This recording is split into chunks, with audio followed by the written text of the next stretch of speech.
Hey dads and coaches, welcome to Whiteboard Wednesdays. I'm Coach Mac with Authority Football. Today we're going to talk about another great passing combination that's going to move the chains and win you games. And we're going to look at a trips combination, which is very popular and very effective, the flood concept. Let's take a look at how we can attack defenses using the flood concept. Now, flood simply means putting more receivers than they have defenders in one area of the field. And typically what a flood means is we're going to flood a third of the field with 3 levels or 3 tiers of routes: a deep route, an intermediate route, and a short route. There's lots of ways and different combinations you can do. I'm going to show you one of my favorite ways to do that creates a really easy read for the quarterback so he can always be right and really get great run after catch with our receivers. So what we want to do is we want to get our vertical route here. Again, lots of different ways you can get a vertical route here. You can do it from any of them. We're going to do it just one way today.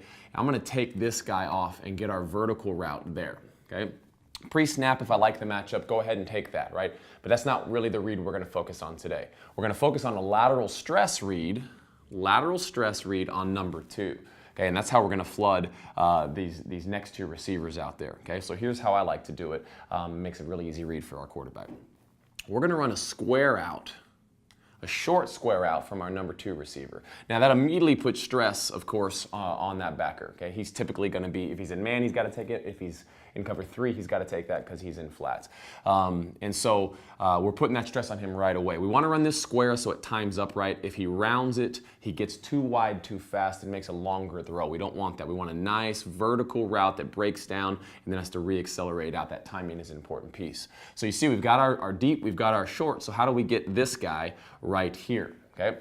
And as you can see, that's where the big hole actually is. That's where we want. That corner goes there. We're creating a big hole here. The safety is threatened by anything inside. Okay, so anything inside is really going to hold him. So we want a good vertical push, and then we want to snap out here. We run what we call a sail route. And this is a rounded, deeper speed out that gets us here. The important thing is taking those vertical steps to hold him straight back and open up this big hole right here. Okay, so when we get those vertical steps in there, we like to run about 5 to 6 steps, 5 to 7 steps probably on this.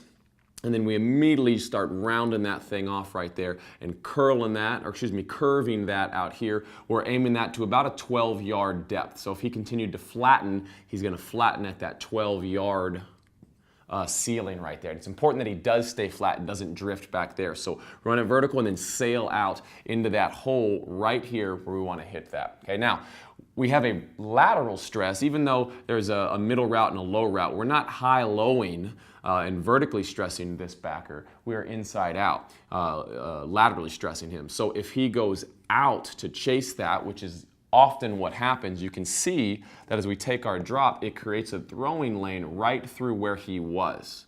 And if he doesn't, then we have a throwing lane right out here. So we're putting him in a bind. He obviously shouldn't even stay in there. He should either take that or he should drop, and he's going to give us that really clear throwing lane for our quarterback. So we execute our footwork, make our read, and make that guy wrong right there.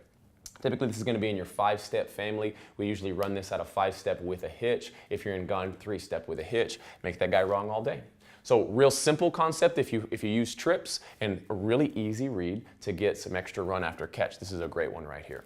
Hope that's helpful for you and your quarterbacks to go out and dominate next time you're running your trips concepts. We'll see you next week. Hey, this is Coach Mac.